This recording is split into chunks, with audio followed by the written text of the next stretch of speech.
Assalamualaikum warahmatullahi wabarakatuh. Apa kabar Anda semua? Semoga kita selalu dalam lindungan Allah Subhanahu wa taala. Amin ya rabbal alamin.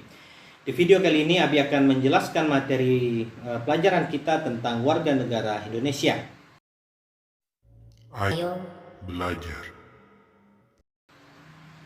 Asas dalam kewarganegaraan. Azas kewarganegaraan adalah dasar berpikir dalam menentukan masuk tidaknya seseorang dalam golongan warga negara di suatu negara tertentu. Pada umumnya, asas dalam menentukan kewarganegaraan dibedakan menjadi dua, yaitu azas ius sanguinis berdasarkan keturunan, yaitu kewarganegaraan seorang ditentukan berdasarkan pada keturunan orang yang bersangkutan. Yang kedua, azas ius soli, yaitu kewarganegaraan seseorang ditentukan berdasarkan tempat lahirnya. Adanya perbedaan dalam menentukan status kewarganegaraan di beberapa negara, baik yang menerapkan azas ius soli maupun ius sanguinis, dapat menimbulkan dua kemungkinan status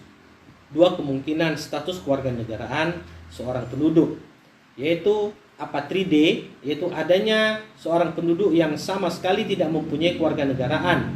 Misalnya, seorang keturunan bangsa A yang menganut azas ius soli lahir di negara B yang menganut azas ius sanguinis.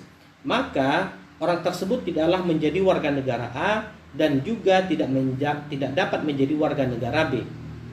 Dengan demikian, orang tersebut tidak mempunyai kewarganegaraan. Yang selanjutnya adalah bipatride, yaitu adanya seorang penduduk yang mempunyai dua macam kewarganegaraan sekaligus atau kewarganegaraan ganda. Misalnya, seorang keturunan bangsa B yang menganut azas ius sanguinis lahir di negara A yang menganut azas ius soli. Oleh karena itu, keturunan bangsa A, maka ia dianggap sebagai warga negara B. Akan tetapi negara A juga menganggap dia warga negaranya karena berdasarkan tempat lahirnya. Dalam menentukan status kewarganegaraan seseorang, pemerintah suatu negara lazim menggunakan dua stelsel, yaitu stelsel aktif. Dalam menentukan status kewarganegaraan seseorang, pemerintah suatu negara lazim menggunakan dua stelsel, yaitu stelsel aktif, yaitu seseorang harus melakukan tindakan hukum tertentu secara aktif untuk menjadi warga negara. Hal ini disebut dengan naturalisasi biasa. Yang kedua, stelsel pasif, yaitu seorang yang sendirinya dianggap warga negara tanpa melakukan satu tindakan hukum tertentu atau disebut dengan naturalisasi istimewa. Nah, berkaitan dengan kedua stelsel tadi, seorang warga negara dalam suatu negara dapat pada dasarnya mempunyai dua hak, yaitu hak opsi, hak untuk memilih suatu kewarganegaraan, atau hak repudiasi, yaitu hak untuk menolak suatu kewarganegaraan.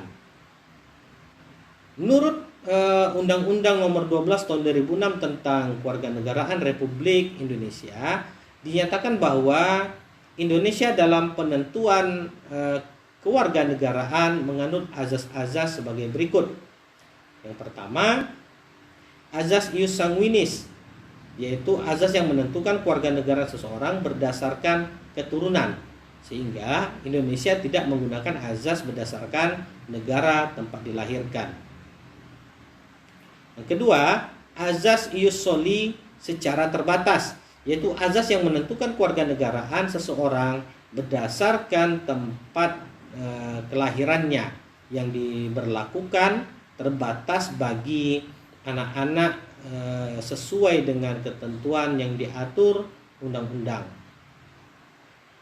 Ketiga, azas kewarganegaraan tunggal, yaitu azas yang menentukan satu kewarganegaraan bagi setiap orang. Keempat, azas kewarganegaraan ganda terbatas, yaitu azas yang menentukan kewarganegaraan ganda bagi anak-anak sesuai dengan ketentuan yang diatur dalam undang-undang. Syarat menjadi warga negara Indonesia. Pada bagian sebelumnya kita disebutkan bahwa yang menjadi warga negara Indonesia adalah warga negara asli Indonesia dan orang asing yang disahkan dengan undang-undang menjadi warga negara Indonesia.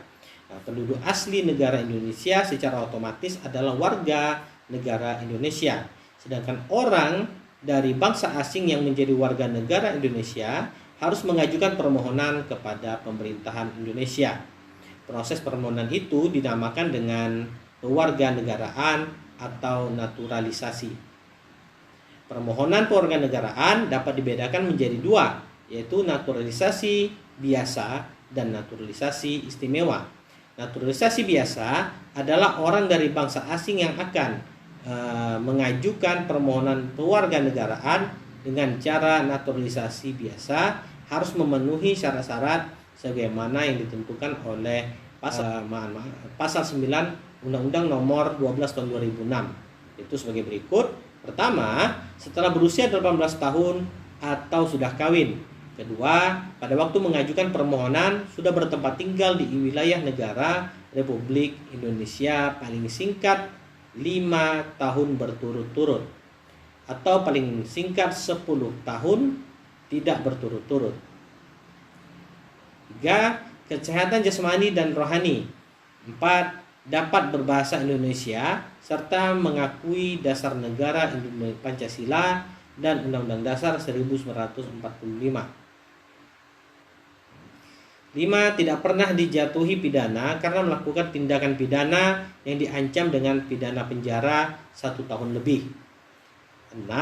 Jika dengan memperoleh kewarganegaraan Republik Indonesia tidak menjadi berkewarganegaraan ganda.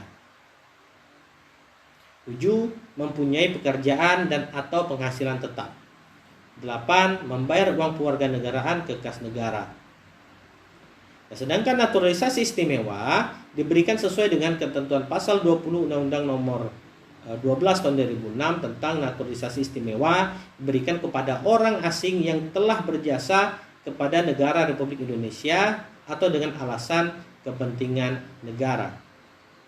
Tentu saja setelah memperoleh pertimbangan Dewan Perwakilan Rakyat Republik Indonesia.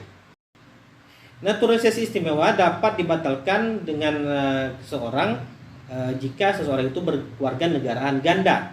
Hal-hal yang menyebabkan kehilangan kewarganegaraan menurut Undang-Undang Nomor 12 Tahun 2006, seorang warga negara dapat kehilangan kewarganegaraannya jika 1. Memperoleh kewarganegaraan lain atas kemauannya sendiri dan tidak menolak atau tidak melepaskan. 2. Dinyatakan hilang kewarganegaraannya oleh Presiden atas kemauannya sendiri dengan ketentuan telah berusia 18 tahun dan bertempat tinggal di luar negeri. 3. Masuk ke dalam dinas tentara asing tanpa disertai izin dari Presiden. 4. Masuk dalam dinas negara asing atas kemauannya sendiri yang mana jabatan dalam dinas tersebut di Indonesia hanya dapat dijabat oleh warga negara Indonesia. 5. Mengangkat sumpah atau menyatakan janji setia kepada negara asing atau bagian dari negara asing tersebut atas dasar kemauan sendiri. 6. Turut serta dalam pemilihan sesuatu yang bersifat ketatanegaraan atau suatu negara asing, meskipun tidak diwajibkan keikutsertaannya. 7. Mempunyai paspor atau surat yang bersifat paspor dari negara asing atau surat yang dapat diartikan sebagai tanda kewarganegaraan yang masih berlaku dari negara lain. 8. Bertempat tinggal di wilayah negara Republik Indonesia selama 5 tahun terus-menerus, bukan dalam rangka dinas negara tanpa alasan yang sah dan dengan sengaja tidak menyatakan keinginannya untuk tetap menjadi warga negara Indonesia sebelum jangka waktu 5 tahun tersebut berakhir. Dan setiap 5 tahun berikutnya yang bersangkutan tetap tidak mengajukan pernyataan ingin menjadi warga negara Indonesia kepada perwakilan Indonesia meskipun telah diberikan pemberitahuan secara tertulis. Nah, itu tadi video kita pada kesempatan kali ini. Jangan lupa kerjakan tugas yang tertera di bagian deskripsi video ini. Tetap jaga kesehatan. Sampai jumpa. Wassalam.